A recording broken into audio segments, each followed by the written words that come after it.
explain about our project. Our project was a website of multi-language translator.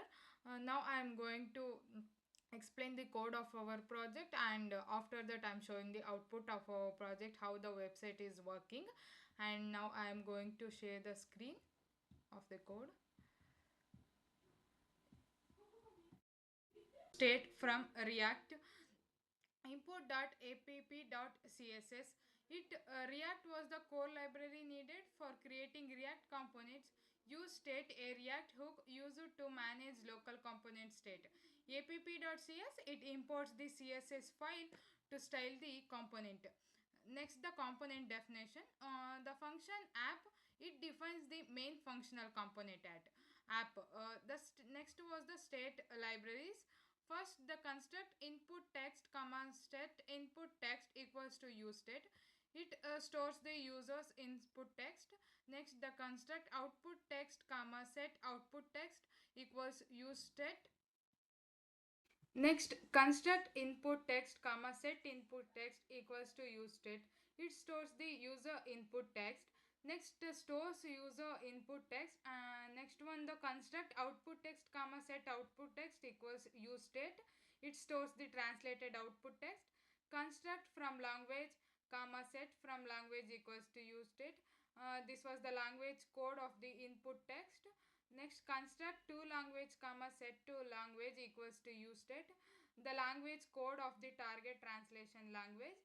Next one, the construct is loading comma set is loading equals to use state. It was the boolean to track the whether the translation is in progress, or use it to disable the button and show loading text. Next, the construct languages.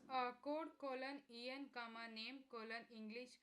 Next, the code colon ta comma name colon Tamil.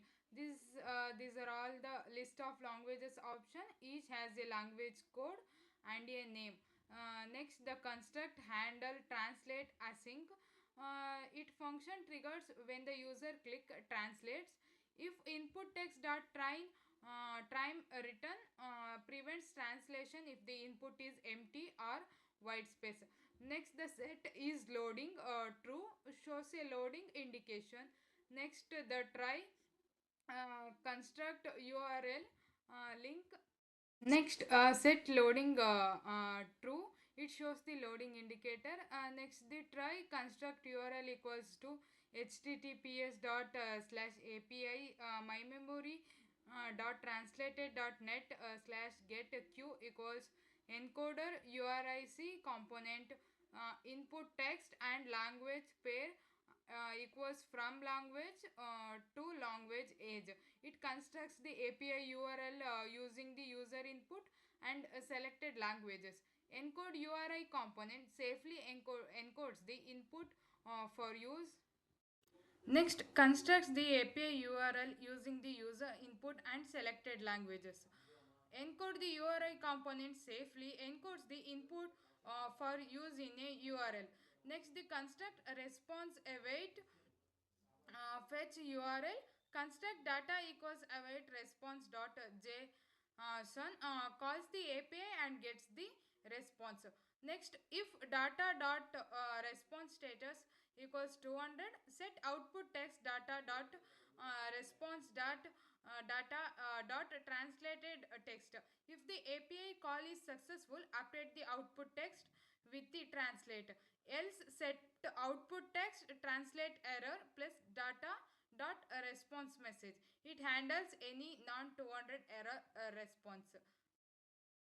Next, the catch error console.error translation error comma error. Set output text translation service error occurred. It handles network or other runtime errors. Next, the finally set is loading false. It turns off the loading indicator whether the request is succeed or failed. Next, this part was the SAP languages function. First, construct handles swap languages called when user clicks the swap button.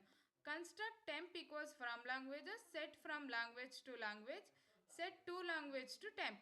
Swap the source and target language. Set input text output output text, input text. It also swaps the input and output text. Next, the return block. Return div class name equals to app language translator. It was the main container and the title. Next, this part was the language selector section. Div class name equals translator content. Div class name equals language selector. Container for drop downs and swap buttons. Next, the select value equals from language. On change equals set from language e dot target value. It drop downs for selecting the source language. On change updates the from language state. Next, the languages map language, its swap button option key equals language dot code, value equals language dot code. Next, language dot name option, it populates the drop down with the list of the languages. Next, the select button on click equals handle swap languages, class name equals swap button. It was the button of swap languages. Next, the select value equals total languages. On change e to set two languages, e dot target values, it drop downs for the selecting the target language. Next, language dot map language option key equals language dot code, value equals language dot code. Language dot name option, it populates in the same way. Next, this was the text areas code section. Next, div class name equals to text areas. Text areas value equals input text. On change equals e set input text e dot target value. Placeholder and enter text to translator. Class name equals to input text area.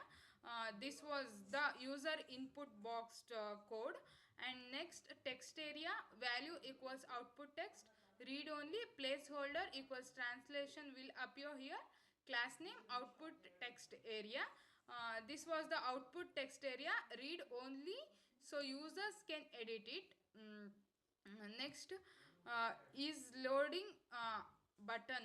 On click equals handle translate. Class name equals translate button.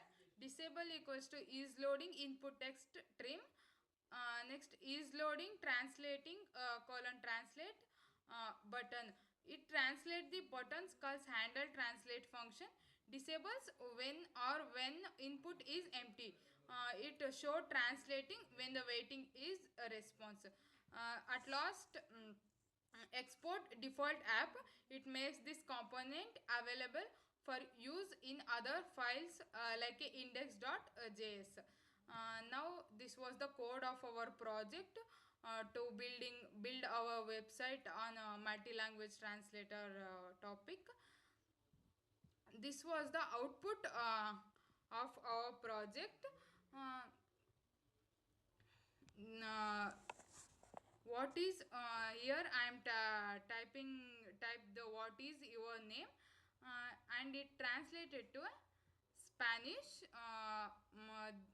or a Spanish language. And here there are so many languages like Portuguese, Italian, and other languages. For this, we have translated English from to other languages. This was like what is your name, and this was the Portuguese language. This was translated. This is our website. Thank you.